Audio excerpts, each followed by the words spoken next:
Hi, this is Zach Knowlton, and I am going to try and fit this entire video in the 3 to 5 minutes that are allotted. What I want to show you is our Romeo and Juliet final. These series of assignments would take place after we have finished watching the film version of the play, and there's a lot going on because I'm trying to touch on a lot of different things here. But let me just go ahead and dive in. So first, you're on a page right now, and I'll show you how this looks within modules. But I embedded an infographic that I made in Canva on this page, and this is going to be the main set of instructions that students read.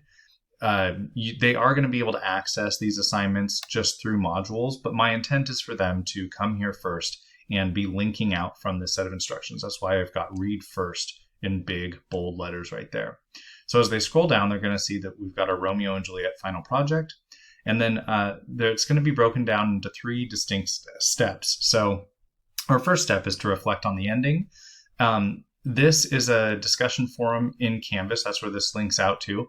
And this gets students to continue to practice their communication with others, much like we do in this course and in other courses for our certification. Students are going to make an initial post, and then they're going to respond to some of their peers. And really, I just want to see what their immediate reaction is following the ending of Romeo and Juliet. So we would do this like in class or shortly after, so that way it's fresh on their mind. After they've finished that discussion, then it's time for a comprehension check. So step 2 is to take a multiple choice quiz.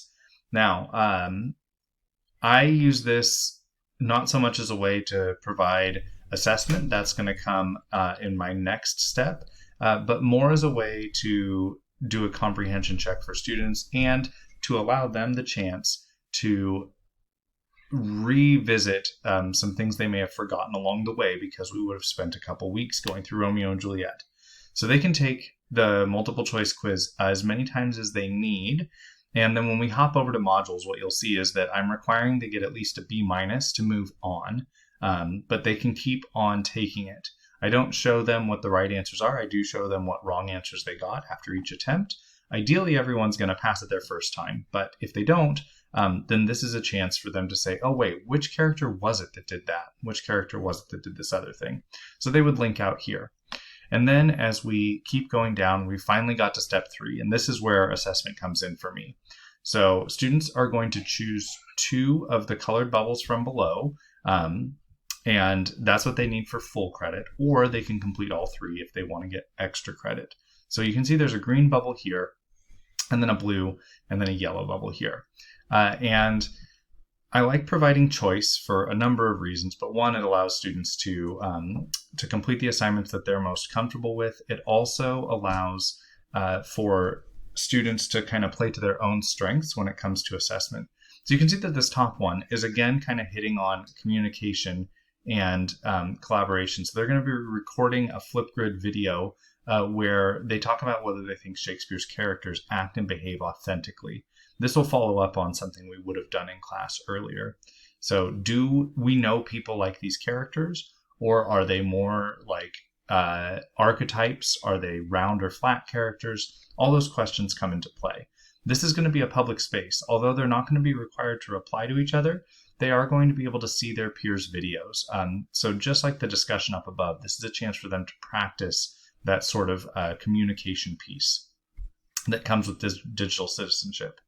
And then down here, we've got these 2 other options, and they're both a little bit different. One is to create a social media page for one of the characters by using this template. If I click that, it's going to take me to this right here. And I will probably go and edit and make it not Facebook, but Instagram, and tweak some of the boxes. But essentially, I want students to be thinking, if this character from Romeo and Juliet was thrust into modern day and social media, what would they post? What would they talk about? What would they prioritize about themselves? What would they want the world to know about them? That gives them a chance to be a little bit more creative. And then finally, this gives them a chance to be a little bit more analytic. So they have to pretend they're the prince trying to decide who is at fault for the deaths of 2 characters. So this is going to come across as an argumentative writing.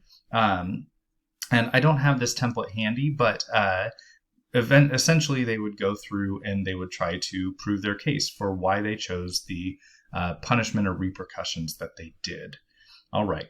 Now I'm a little bit over time, but I'm going to try and hurry up. If I go over to modules, you are going to see that I have this all laid out under a single module, Romeo and Juliet final assignments. There's that read first that we're looking for. They have to mark that done.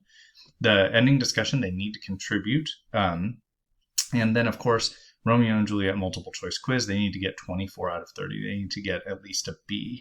From there, each of these options, 1, 2, and 3, are going to be worth the same amount of points. So if I might do like 10 points per assignment. And when it comes to grading, as long as they've done at least 2 of those, then they're going to be good to go. We sync our grades over to a different grade book management system. And so it's okay if one of these is quote unquote marked as missing. Here in Canvas, I can just remove the missing tag from it and then sync it over. Okay, now I'm sufficiently over time. I hope that was detailed enough.